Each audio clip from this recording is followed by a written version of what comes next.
Chapter का last part चल रहा है हिस्ट्री का. सेकंड चैप्टर है Indian historiography.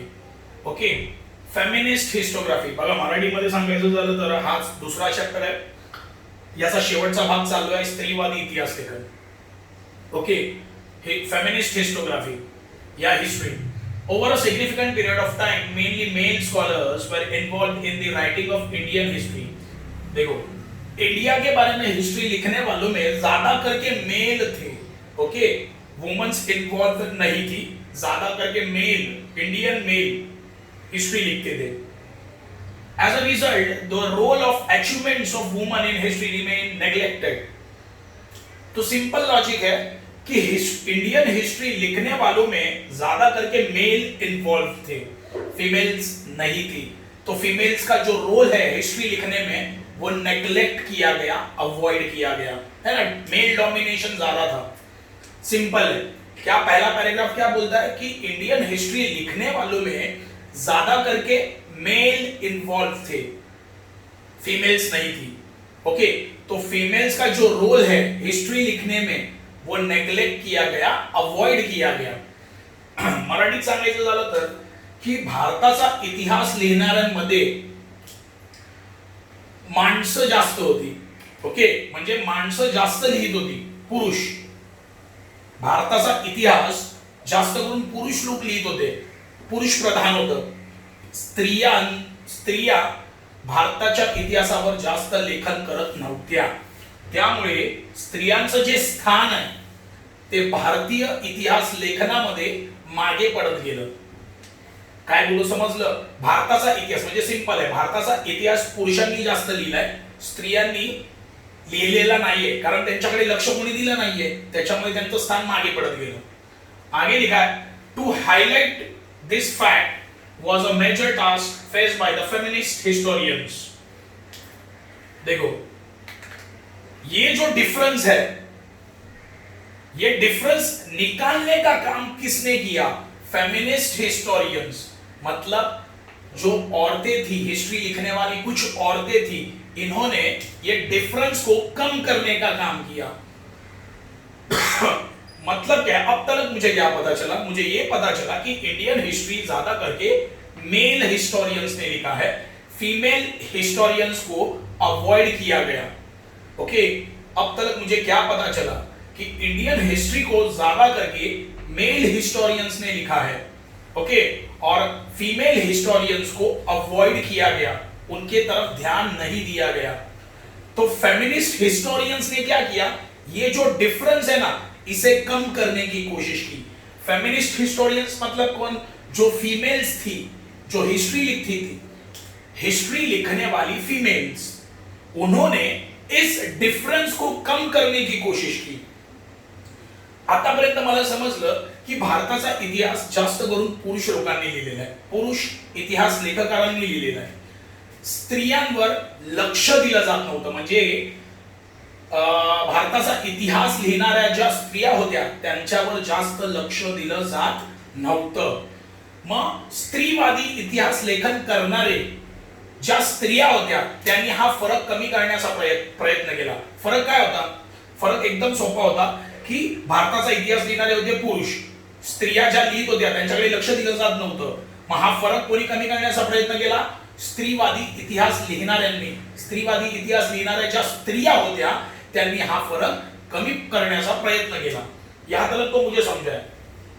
Also, it was important to study and compile the historical writings of women. Okay, तो ये बहुत ज्यादा इंपॉर्टेंट बनता है कि चलो मेल ने जो हिस्ट्री लिखा है इंडिया के बारे में वो तो सही है, इंपॉर्टेंट है पढ़ना, लेकिन वुमेन्स ने भी जो हिस्ट्री लिखा है इंडिया के बारे में वो पढ़ना भी जरूरी है. Okay, It was also necessary to rethink of women's position in history. Past में women's का पोजीशन क्या था सोसाइटी में, उसका भी सोच रखना बहुत ज्यादा जरूरी है. क्योंकि पास्ट में जो वुमेन्स थे उनको बहुत सारे अथॉरिटीज नहीं थे, वो एजुकेशन नहीं ले सकते थे, उनको सिर्फ शादी करके बच्चों को संभालना था, रोटी वगैरह बनाना था, बस उतना ही काम उन्हें मिलता था. लेकिन आज का जो पोजीशन है वुमन का और पास्ट में जो पोजीशन है वुमन का, उसका स्टडी करना बहुत ज्यादा इंपॉर्टेंट है।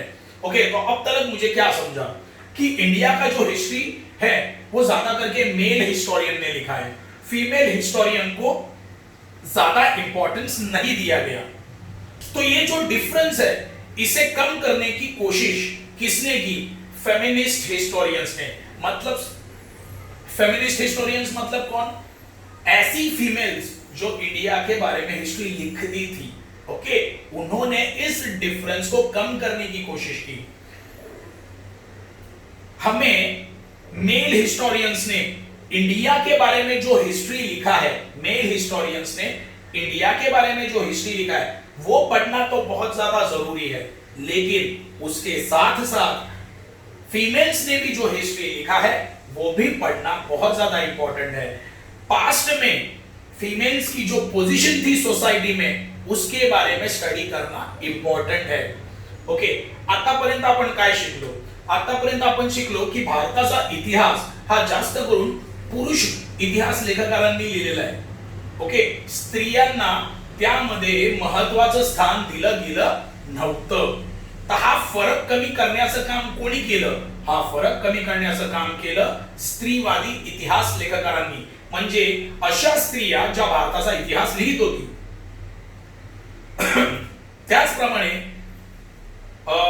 भारताचा इतिहास लिहिणारे जे पुरुष होते त्यांचा इतिहास वाचणं खूप गरजेचं आहे, परंतु स्त्रियांनी पण जो इतिहास लिहिला भारताबद्दल तो पण वाचणं गरजेचं आहे। म्हणजे सिंपल आहे, पुरुषांनी जे लिहिले आणि स्त्रियांनी जे लिहिले ते दोन्ही वाचायचं इंपॉर्टंट आहे, म्हणजे गरजेचं आहे। त्यानंतर भूतकाळात स्त्रियांची परिस्थिती काय होती त्याचाही अभ्यास करणं गरजेचं आहे। Among women authors writing about women in the 19th century, see Tarabai Shinde was the foremost one। इसका मतलब यह है कि जो वुमेन्स ऑथर थे, मतलब जो औरतें हिस्ट्री लिखती थी 19th सेंचुरी में, औरतों ने हिस्ट्री लिखना स्टार्ट किया, उसमें ताराबाई शिंदे को बहुत ज्यादा इंपॉर्टेंस है। ताराबाई शिंदे ने इसकी शुरुआत की। ओके, ये फर्स्ट फीमेल हिस्टोरियन है इंडिया में। ओके, फर्स्ट फीमेल हिस्टोरियन मतलब पहली औरत जिसने हिस्ट्री लिखने की शुरुआत की। ओके, तो उनको बहुत इंपॉर्टेंट पोजीशन दिया गया है फेमिनिस्ट हिस्टोरियंस में। समझे आगे। She wrote attacking the male domination social system and the caste system. इन्होंने किसके बारे में लिखा? सोसाइटी में वुमेन्स को क्या पोजीशन थी, उन्हें कैसे नीचे का दर्जा दिया जाता था, उसके बारे में ताराबाई शिंदे ने लिखा। और कास्ट सिस्टम के बारे में लिखा, मतलब डिफरेंस किया जाता था कास्ट में। ओके, ये बहुत ऊंचे जाति का है, ये बहुत नीचे जाति का है, ऐसे डिफरेंस किया जाता था, उसके बारे में ताराबाई शिंदे जी ने लिखा। तो ताराबाई शिंदे ये इंडिया की पहली फीमेल हिस्टोरियन है, उनको बहुत ज्यादा इंपॉर्टेंस दिया गया है। उन्होंने किसके बारे में लिखा अपने बुक में? Male domination social system. मतलब क्या है कि जो मेल है वही उनको ही ज्यादा इंपॉर्टेंस मिलता है, फीमेल्स को इंपॉर्टेंस नहीं दिया जाता। बराबर, ये पहले होता था ऐसे, उसके बारे में लिखा इन्होंने। उसके बाद कास्ट सिस्टम के बारे में भी इन्होंने लिखा। मराठीत सांगायचं झालं तर ताराबाई शिंदे या पहिल्या स्त्रीवादी इतिहास लेखन करणाऱ्या स्त्री होत्या। ओके, म्हणजे या पहिल्या स्त्री आहेत ज्यांनी इतिहास लिहायला सुरुवात केली भारतामध्ये। त्यांनी कशाबद्दल लिहिलं? त्यांनी लिहिलं की पुरुष प्रधान देश म्हणजे काय की स्त्रियांना कमी लेखायचं आणि सगळं महत्त्व पुरुषांना, याबद्दल त्यांनी लिहिलं। परत जाती धर्मावर त्यांनी लिहिलं, बरोबर ना? हा खालच्या दर्जाचा, हा मोठ्या दर्जाचा, बरोबर, ह्याची जात लय मोठी आहे, ह्याची जात खूप लहान आहे, असं भारतामध्ये होत होतं, त्याबद्दल त्यांनी लिहिलं। हर बुक स्त्री पुरुष तुलना published in 1882 is acknowledged as the first feminist book in India। देखो, ताराबाई शिंदे ने एक बुक लिखा है स्त्री पुरुष तुलना, कब पब्लिश हुआ ये? 1882 में ये पब्लिश हुआ है और ये इंडिया का पहला बुक है जिसे फीमेल ने लिखा है। ओके, ताराबाई शिंदे, बुक कौन सा लिखा? स्त्री पुरुष तुलना। कब लिखा? 1882 में लिखा और ये इंडिया का पहला फेमिनिस्ट बुक है। फेमिनिस्ट बुक मतलब क्या? पहला ऐसा बुक जिसने इंडिया में मतलब ऐसा पहला बुक जिसने एक स्त्री ने लिखा है, मतलब एक लेडीज ने पहला बुक लिखा है इंडिया में। ओके, तर ताराबाई शिंदे यांनी स्त्री पुरुष तुलना हे पुस्तक लिहिलं 1882 मध्ये आणि ते आपल्या भारतातलं पहिलं पुस्तक आहे जे एका स्त्रीने लिहिलेलं आहे। In 1888, the book written by Pandita Ramabai was published entitled The High Caste Hindu Woman। अभी ताराबाई शिंदे के बाद पंडित रमाबाई जी जो थे उन्होंने एक बुक लिखा है the high cast Hindu woman. बराबर है, कब लिखा? 1888 में। तो अब तक मुझे क्या पता चला? 1882 में ताराबाई शिंदे जी ने एक बुक लिखा स्त्री पुरुष तुलना। ये इंडिया का पहला बुक है जो एक लेडीज ने लिखा है फर्स्ट। और उसके बाद सेकंड कौन? पंडिता रमाबाई। उन्होंने कौन सा बुक लिखा? The high cast Hindu woman. कब लिखा? 1888 में। बघा 1888 मध्ये पंडिता रमाबाईजींनी एक पुस्तक लिहिलंय। ओके, त्या पुस्तकाचं नाव आहे the high caste Hindu woman. बरोबर आहे, त्या पुस्तकाचं नाव हे आहे the feminist literature of the post independence era concentrated on the issues like employment of women, treatment meted out to them at their workplace, their right to political equality etc। Okay, अभी ये paragraph बोलता है कि स्त्रियों के ऊपर मतलब females के ऊपर जो हिस्ट्री लिखा गया उसमें क्या लिखा गया। देखो बहुत ही इंपॉर्टेंट है। फेमिनिस्ट लिटरेचर मतलब स्त्रियों के ऊपर जो बुक्स लिखे गए उनमें क्या इंक्लूड किया गया? उनमें इंक्लूड किया गया एम्प्लॉयमेंट ऑफ द वुमन। मतलब देखो अभी बहुत ही ज्यादा इंपॉर्टेंट टॉपिक है ये आ सकता है। ओके, ये आ सकता है पेपर में। तो अब तक ये पता चला कि फीमेल्स के ऊपर जो हिस्ट्री लिखा गया कब? पोस्ट इंडिपेंडेंस के बाद, मतलब इंडिपेंडेंस मिलने के बाद। देखो बहुत ही इंपॉर्टेंट है, इंडिपेंडेंस मिलने के बाद फीमेल्स के ऊपर जो हिस्ट्री लिखा गया उसमें क्या इंक्लूड किया गया? एम्प्लॉयमेंट ऑफ द वुमन, मतलब वुमन को क्या जॉब मिलता था करने के लिए। Treatment meted out to them at their work places, वो फीमेल्स जहां पर भी काम करने जाती थी वहां पर उनको कैसी ट्रीटमेंट मिलती थी, लोग कैसे उनके साथ बिहेव करते थे, उसके बारे में लिखा गया। Their right to political equality, मतलब पॉलिटिक्स में उनको कैसे इन्वॉल्व किया गया। ओके, उनका पोजीशन क्या था। जैसे इंदिरा गांधी जी थे हमारे, है ना, आज सोनिया गांधी जी भी है, फीमेल्स है कि नहीं? बहुत सारी फीमेल्स है आज पॉलिटिक्स में। तो वो टाइम में इंडिपेंडेंस मिलने के बाद पॉलिटिक्स में वुमेन्स की पोजीशन क्या थी उसके बारे में लिखा गया। तो अब तक मुझे क्या पता चला? अब तक मुझे ये पता चला कि इंडिपेंडेंस के बाद इंडिया में वुमेन्स के ऊपर जो हिस्ट्री लिखा गया उसमें क्या क्या इंक्लूड किया गया। उसमें इंक्लूड किया गया एम्प्लॉयमेंट ऑफ वुमेन, वुमेन्स को क्या काम करने मिलता था। Treatment meted out to them at their work place, वो जहां पर भी काम करने जाती थी वहां पर उनके साथ कैसा व्यवहार होता था, कैसे लोग उनके साथ बिहेव करते थे। Their right to political equality, okay, politics में उनको कौन सी पोजीशंस मिलती थी उसके बारे में ये बुक्स में लिखा गया।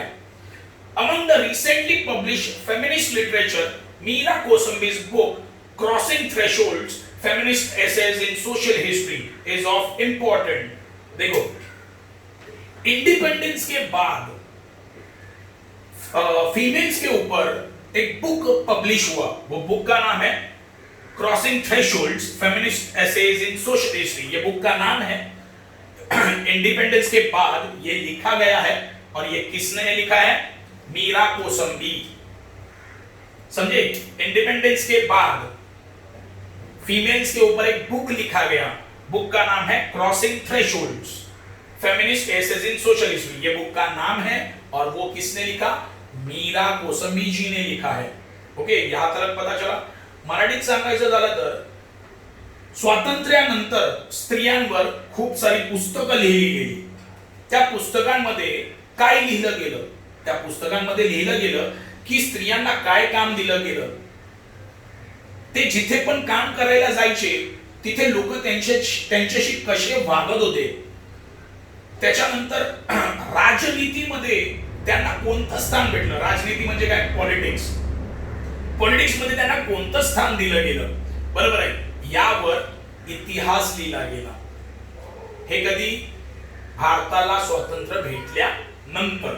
भारताला स्वातंत्र्य भेटल्यानंतर स्त्रियांवर जो इतिहास लिहिला गेला त्यामध्ये काय लिहिलं गेलं? त्यामध्ये स्त्रियांना कोणतं काम करायला लागत होतं, ते जिथे पण काम करायला जायचे तिथे लोक त्यांच्याशी कसे वागायचे, त्यानंतर पॉलिटिक्स मध्ये स्त्रियांना काय स्थान दिलं गेलं, ओके, यावर इतिहास लिहिला गेला। त्यानंतर स्वातंत्र्यानंतर स्त्रियांवर एक पुस्तक लिहिलं गेलं, त्या पुस्तकाचं नाव आहे क्रॉसिंग थ्रेशोल्ड्स, फेमिनिस्ट एसे इन सोशल हिस्ट्री, हे त्या पुस्तकाचं नाव आहे। ते लिहिलंय मीरा कोसंबीजींनी।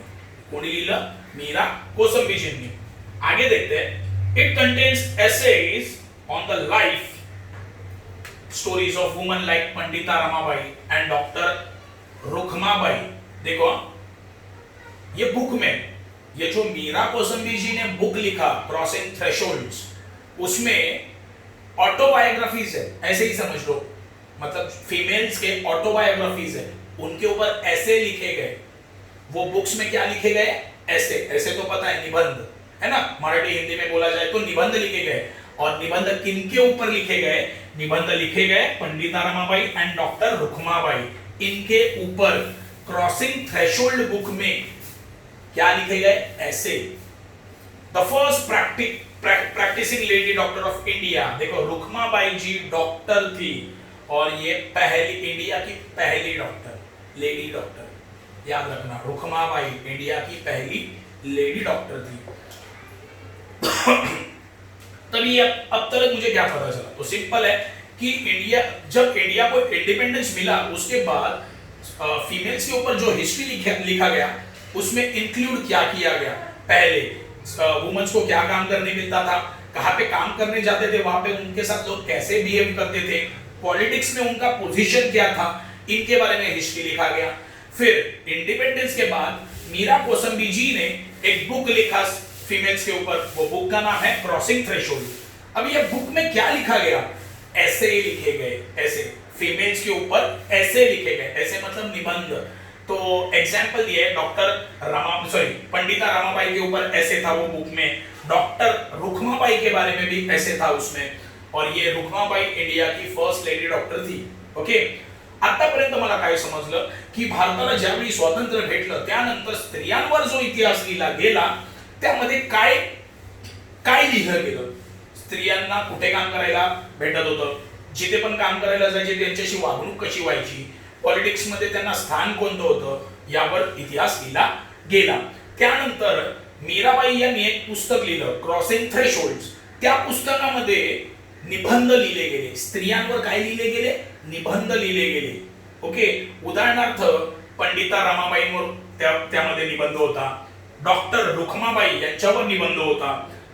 ही भारताची पहिली स्त्री डॉक्टर आहे। Okay, a lot of literature is available unfolding the viewpoint of Dalit woman। देखो, इन महाराष्ट्र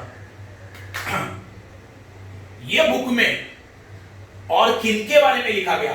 दलित वुमेन्स के बारे में। महाराष्ट्र में जो दलित वुमन थे, दलित कौन थे? दलित लोएस्ट कास्ट के लोग थे।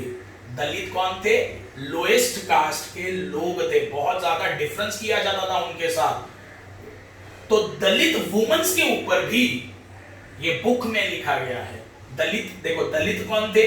दलित लोएस्ट कास्ट के लोग थे, तो दलित वुमेन्स भी होंगी, है ना, तो दलित वुमेन्स के ऊपर भी हिस्ट्री लिखा गया ये बुक में। बघा, या पुस्तकात दलित स्त्रिया, दलित कोण होते? खालच्या जातीचे लोक होते, ज्यांच्यावर खूप अत्याचार होत होते. तर अशा दलित स्त्रियांवर पण इतिहास लिहिला गेला. Doctor Sharmila Rege work is noteworthy in the context her book writing caste, writing gender, reading Dalit women's testimonies. देखो, तो ये जो डॉक्टर शर्मिला रेगे जो थे, उन्होंने ये दलित वुमन के ऊपर बुक लिखा है. बुक का नाम क्या है? देखो, writing caste, writing gender, reading Dalit women's testimonies. ये बुक का नाम है, इतना बड़ा नाम है यार बुक का. किसने लिखा है वो बुक? डॉक्टर शर्मिला रेगे जी ने लिखा है.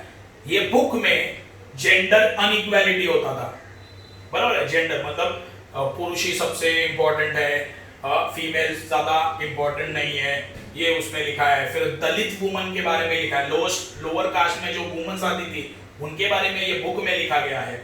ओके, तो अब तक मुझे ये पता चला कि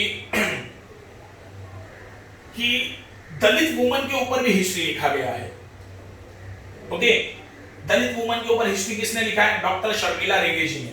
वो बुक का नाम क्या है? Writing caste, writing gender, reading Dalit women's testimonies.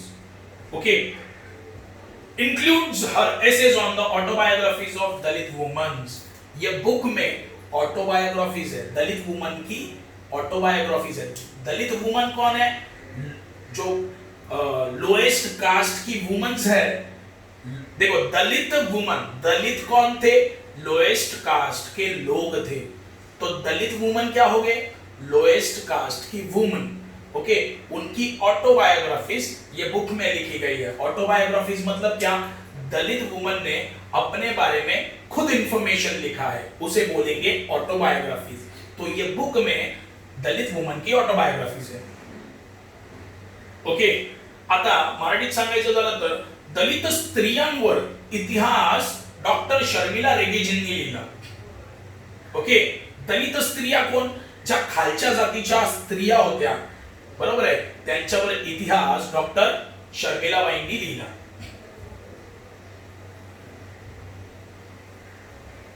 त्यांच्या पुस्तकाचं नाव काय? Writing caste, writing gender, reading Dalit women's testimonies. बरोबर आहे, लक्षात घ्या. हे तिच्या पुस्तकाचं नाव आहे, शर्मिला रेगेजींच्या पुस्तकाचं नाव आहे. त्या पुस्तकात काय लिहिलं गेलं बघा? दलित स्त्रियांचे आत्मवृत्त. आत्मवृत्त म्हणजे काय? दलित स्त्रियांनी स्वतःबद्दलची माहिती स्वतः लिहिलेली आहे, ती या पुस्तकात आपल्याला बघायला मिळते. There have been a number of Indian historians who wrote without embracing a particular ideology. देखो, इंडिया में बहुत सारे ऐसे हिस्ट्री लिखने वाले थे जिन्होंने बिना कोई शर्म रखे सच लिखा हिस्ट्री में. मतलब उन्होंने ये नहीं सोचा कि पढ़ने के बाद लोग क्या सोचेंगे. यार, अपने देश में ये सारी चीजें होती थी, हाँ ये सच है, बहुत सारी गंदी चीजें भी होती थी, लिखने की जरूरत है क्या? क्यों लोगों को बताना है, क्यों दुनिया को बताना है? लेकिन कुछ हिस्टोरियंस ऐसे थे जिन्होंने कोई भी शर्म नहीं रखी, जो सच था वो लिखा, भले वो कितना भी खराब हो. Okay, among them historians like Sir Jadunath Sarkar, Surendranath Sen, Riyasatkar GS Sardesai and Tryambak Shankar Sejwalkar are noteworthy. तो ऐसा हिस्ट्री लिखने वालों में कौन आगे थे? तो ये सारे नाम हैं: जादूनाथ सरकार, सुरेंद्रनाथ सेन, रियासतकार जीएस सरदेसाई एंड त्र्यंबक शंकर सेजवलकर. मतलब ये ऐसे हिस्टोरियंस थे, ये ऐसे हिस्ट्री लिखने वाले थे जो सिर्फ सच लिखते थे, बिना कोई डर के, बिना कोई शर्म रखे. ओके, जो सच है वो सच है, वही उन्होंने हिस्ट्री में लिखा. मतलब कोई चीज छुपा के नहीं रखी उन्होंने. ओके, मराठीत सांगायचं झालं तर भारतामध्ये काही इतिहास लेखक असे होते ज्यांनी कसलाही विचार न करता जे भारतात घडतंय त्यावर इतिहास लिहिला. म्हणजे उदाहरणार्थ, भारतामध्ये अशा काही गोष्टी होत होत्या की ज्यावर म्हणजे ते इतिहासात लिहिणं चुकीचं आहे, म्हणजे लोकांना समजू नये. ओके, लोकांना समजू नये. पण तरीही त्यांनी ही गोष्ट, या गोष्टीची भीती न ठेवता जे खरं आहे ते इतिहासात लिहिलं. त्यामध्ये कोणते लोक पुढे होते? त्यामध्ये पुढे होते जादूनाथ सरकार, सुरेंद्रनाथ सेन, रियासतकार जी.एस. सरदेसाई, त्र्यंबक शंकर सेजवळकर. हे असे इतिहासकार होते ज्यांनी भारताचा इतिहास कोणतीही शरम, कोणतीही भीती न ठेवता लिहिला. म्हणजे असं नाही मनात ठेवलं त्यांनी की चल हे वाचून बाहेरची लोक, दुसऱ्या देशातील लोक बोलतात ऋषी भारतात असं होत होतं. त्यांनी असा नाही विचार केला, जे आहे ते सत्य लिहिलं. In the recent times historians like Yashwant Dinkar Phadke, Ramchandra Bua, etc. have contributed extensively to the historiography of modern India. देखो तो सिंपल है, अभी लास्ट पैराग्राफ चल रहा है. अपने मॉडर्न इंडिया के बारे में हिस्ट्री लिखने वालों में सबसे आगे कौन थे? यशवंत दिनकर फड़के, रामचंद्र गुहा, etc. ओके, अपने मॉडर्न इंडिया के बारे में हिस्ट्री लिखने वालों में सबसे आगे कौन थे? ये लोग थे. आपल्या आधुनिक भारताचा जो इतिहास आहे तो लिहिण्यामध्ये, आधुनिक भारताचा म्हणजे आत्ताचा इतिहास लिहिणाऱ्यांमध्ये सर्वात पुढे कोण आहे? यशवंत दिनकर फडके आणि Ramchandra Guha. Okay, thus it is evident that the Indian historiography has been influenced greatly by the social and political movements. देखो, अब तक हमें ये पता चला कि इंडिया का जो हिस्ट्री है वो किसके ज्यादा इन्फ्लुएंस हुआ है? सोशल एंड, देखो सोशल मतलब क्या? लोगों से, and political movements and politics से.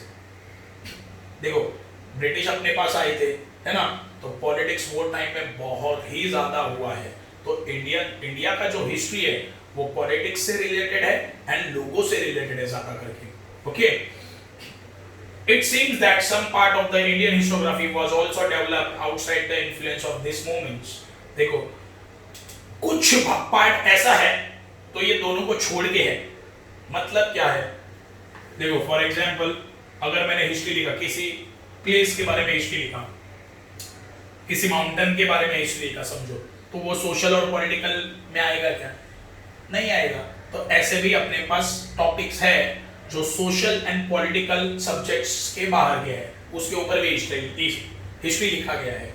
ओके, मतलब लास्ट पैराग्राफ को बोलना है कि अपने इंडिया का जो हिस्ट्री है उसमें ज्यादा करके कौन सी चीजें इंक्लूड है? सोशल एंड पॉलिटिकल चीज है. सोशल मतलब लोगों के ऊपर हिस्ट्री है ना, जैसे चाचा नेहरू, अपने गांधी जी वगैरह. एंड पॉलिटिकल मूवमेंट्स मतलब पॉलिटिक्स से रिलेटेड, मतलब इंडिया का हिस्ट्री दो चीजों से बना है, सोशल एंड पॉलिटिकल. ओके, ये दो चीजों से बना है. इसके अलावा भी जो चीजें बचती है उसके ऊपर भी हिस्ट्री लिखा गया है इंडिया में.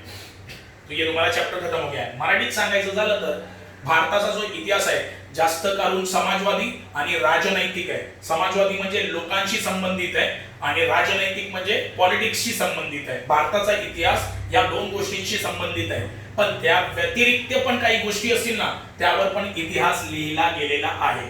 ओके, इथे तुमचा दुसरा चॅप्टर संपलेला आहे. याचे मार्किंग्स मी तुम्हाला सेंड करेल. ओके, आणि तेच लर्न करायचे.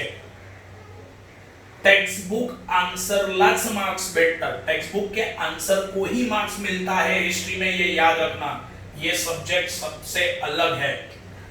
लर्निंग में सबसे डिफिकल्ट सब्जेक्ट हिस्ट्री है. ओके, स्कूल्स में मैं अभी भी बोल रहा हूं, फॉर एग्जांपल रोजरी स्कूल, जिनको तनवीर मिस है हिस्ट्री, ज्योग्राफी एंड इंग्लिश के लिए, याद रखना बहुत ज्यादा डिफिकल्ट बनने वाला है तुम लोगों को. तनवीर मिस टेक्स्ट बुक में मार्क करके देती है आंसर्स. अगर वो आंसर्स नहीं लिखे, तुम लोगों ने किसी दूसरे सॉल्यूशन के आंसर्स लिखे, तो सीधा 0 मिलेगा. तो सबके लिए मैं मार्किंग दूंगा. याद रखना, सीधा पैराग्राफ लर्न करने हैं, इसका फायदा होगा तुम्हें. ओके, ठीक है.